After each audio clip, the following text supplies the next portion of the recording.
हो सकता है कि आपको मित्र या सहकर्मी के साथ बातचीत हो रही है और आप आंखों से आंखों को देखने के लिए नहीं लग सकते। खैर, आज मैं किसी और के दृष्टिकोण को समझने और अधिक प्रभावी ढंग से संवाद करने के बारे में कुछ सुझाव साझा करने जा रहा हूँ। सबसे पहले, सक्रिय रूप से सुनने के लिए महत्वपूर्ण है। इसका मतलब यह है कि वास्तव में दूसरे व्यक्ति क्या कह रहा है, जो कि दखल या रक्षात्मकता प्राप्त करने के लिए ध्यान दे रहा है। समझने की कोशिश करें कि वे कहां से आ रहे हैं, और यदि आपको जरूरत है तो प्रश्नों को स्पष्ट करना पूछें। एक और टिप, अपने जूते में खुद को डालना है। कल्पना करो कि ये उनके अनुभवों, विश्वासों और मूल्यों की तरह क्या होगा। इसका मतलब यह नहीं है कि आपको उनके साथ सहमत होना होगा, लेकिन यह समझने में आपकी सहायता कर सकता है कि वे ऐसा क्यों सोचते हैं कि वे ऐसा करते हैं।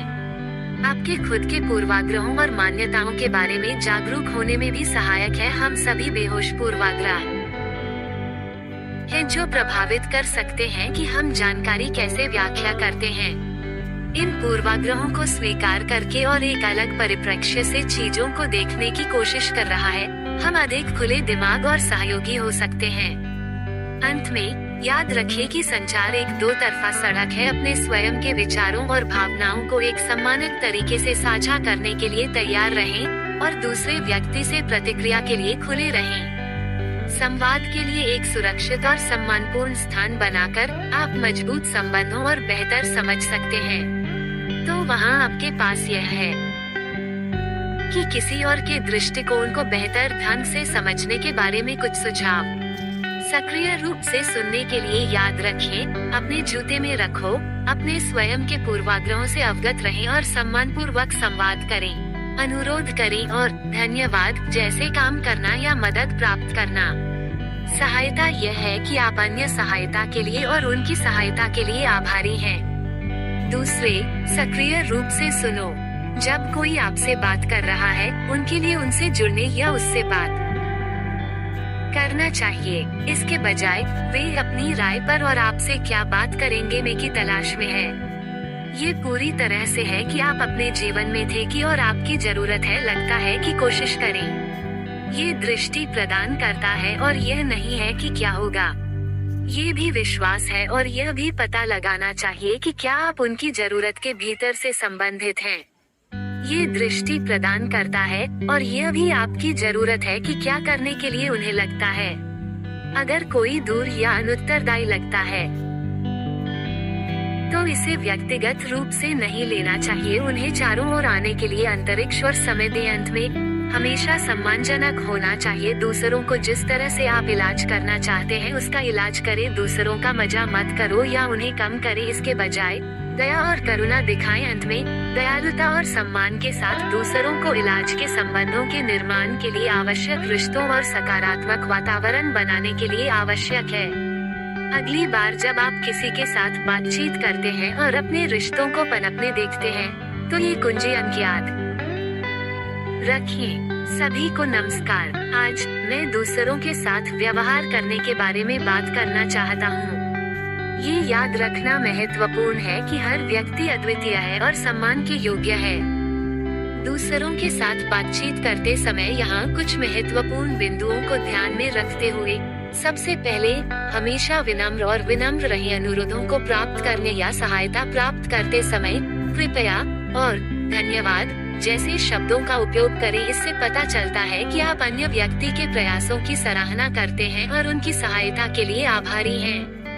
दूसरे, सक्रिय रूप से सुनो। जब कोई आपसे बात कर रहा है तो उन्हें अपना पूरा ध्यान दें। उन पर बाधा या बात मत करो। इसके बजाय जवाब देने से पहले समाप्त होने के लिए प्रतीक्षा करें। इससे पता चलता है कि आप उनकी राय मानते हैं और उन्हें क्या कहना है में रुचि है।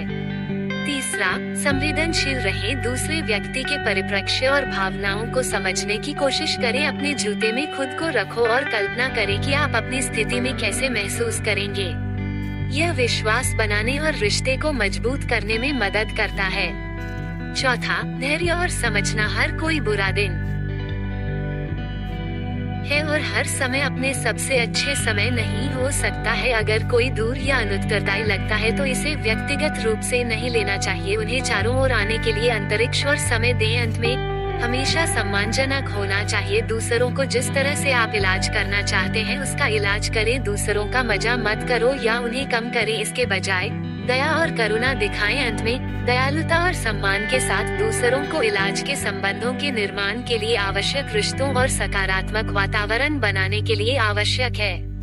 अगली बार जब आप किसी के साथ बातचीत करते हैं और अपने रिश्तों को पनपने देख सकते हैं, तो ये कुंजी बिंदु याद रखें। किसी भी शब्द को पढ़ना सीखता हूँ। मैं एक औरत से मिला जो बहरे और म्यूट था। सबसे पहले मुझे किसी ऐसे व्यक्ति के साथ संचार करने के विचार से भयभीत था जो सुन नहीं सकते थे या बोल सकते हैं। लेकिन जैसा कि मुझे उसे पता चल गया, मुझे एहसास हुआ कि उसकी अपनी भाषा थी जो कि किसी भी प्रकार की बोली जाने वाली जटिल और सूझ थी। इशारों, चेहरे की अभिव्यक्ति और शरीर की भाषा के माध्यम से वह अविश्वसनीय सटीक के साथ उसके विचारों और भावनाओं को व्यक्त करने में सक्षम था। और जैसा कि मैंने अपनी भाषा की व्याख्या की, मैंने पाया कि मैं उसे समझ सकता था कि वह भी जोर से बोल रहा था। यह मेरे लिए एक जीवन परिवर्तन अनुभव था। न केवल यह मेरी आंखें मानव संचार की समृद्धि और विविधता के लिए खुली थी, लेकिन उसने मुझे सहानुभूति और समझ की शक्ति भी सिखाया। इसलिए यदि आप कभी भी किसी ऐसे व्यक्ति से जुड़ने के लिए संघर्ष कर रहे हैं जो एक अलग भाषा बोलता है, चाहे वह शाब्दिक या अलंकारिक हो, याद रखें कि संवाद करने के अन्य तरीके हैं। ये सब एक खुले दिमाग है, सीखने की इच्छा और थोड़ा सा धैर्य है। क्योंकि जब हम किसी और की भाषा को समझने के लिए समय लेते हैं, तो हम अपनी संभावनाओं की पूरी नई दुनिया तक खुलते हैं। और कौन जानता है, शायद हम रास्ते में खुद के बारे में कुछ नया भी सीखेंगे।